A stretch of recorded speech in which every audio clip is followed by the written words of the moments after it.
कार्तिक मास के महीने की पहली कहानी। किसी गांव में एक बुढ़िया रहती थी और वह कार्तिक का व्रत रखा करती थी। उसके व्रत खोलने के समय कृष्ण भगवान आते और एक कटोरा खिचड़ी का रखकर चले जाते। बुढ़िया के पड़ोस में एक औरत रहती थी। वह रोज यह देखकर ईर्ष्या करती कि इसका कोई नहीं है, फिर भी इसे खाने के लिए खिचड़ी मिल ही जाती है।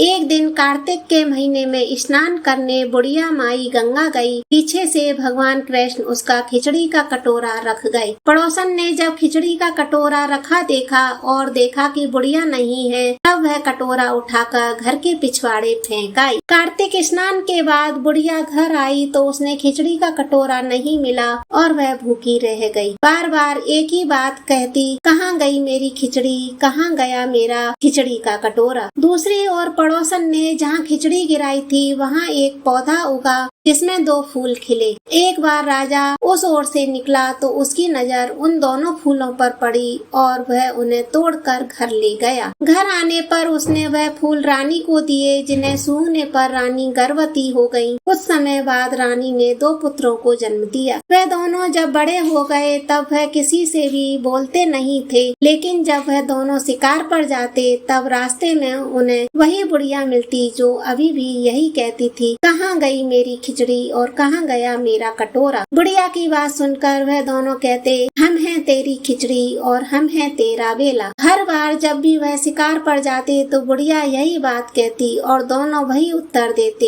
एक बार राजा के कानों में यह बात पड़ गई। उसे आश्चर्य हुआ कि दोनों लड़के किसी से नहीं बोलते, तब यह बुढ़िया से कैसे बात करते हैं। राजा ने बुढ़िया को राजमहल बुलवाया और कहा, हम तो इससे किसी भी तरह से बोलते नहीं हैं, तुमसे यह कैसे बोलते हैं। बुढ़िया ने कहा कि महाराज, मुझे नहीं पता ये कैसे मुझसे बोल लेते हैं। मैं तो कार्तिक का व्रत करती थी और भगवान कृष्ण मुझे खिचड़ी का बेला भरकर दे जाते थे। एक दिन मैं स्नान करके वापस आई तो मुझे वह खिचड़ी नहीं मिली। जब मैं कहने लगी कि कहाँ गई मेरी खिचड़ी और कहाँ गया मेरा बेला, तब इन दोनों लड़कों ने कहा कि तुम्हारी पड़ोसन ने तुम्हारी खिचड़ी फेंक दी थी तो उसके 2 फूल बन गए थे। वह फूल राजा तोड़कर ले गया और रानी ने सूंघा तो हम 2 लड़कों का जन्म हुआ। हमें भगवान ने ही तुम्हारे लिए भेजा है। सारी बात सुनकर राजा ने बुढ़िया को महल में ही रहने को कहा। कार्तिक महाराज, जैसे आपने बुढ़िया की बात सुनी वैसे ही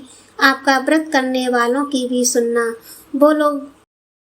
आपको यह वीडियो अच्छी लगी है, सब्सक्राइब करें, शेयर करें और लाइक करें। Thank you.